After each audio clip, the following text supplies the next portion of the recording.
na langa anne kona lam kol he ami ho chu aba bana kan sai cho aba bana na ta chi le kapa chi kapa aba le kau la aba na he zelun zakro aba le zablen aba na le uhainu aba na le hengin acha lam ke hakete yo veng laga captain po pomle ni chi tu chuwa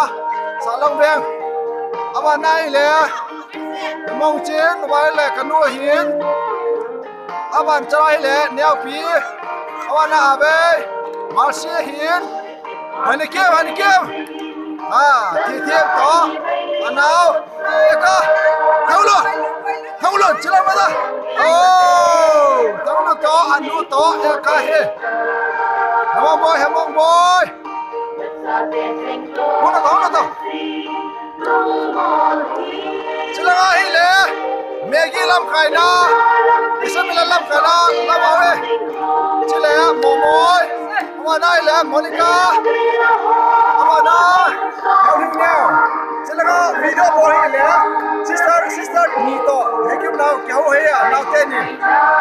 amana le kau de amana le heu ne to akulu heu ne he amana he tu kom to na lam khai po ho he awana kimsia banai le hoino awana le heu le heu le chi le yen la ya tu thong le hi chi le ho su ye chi le ko tha hi Stephen hi awana hi gong awana hi bosco hi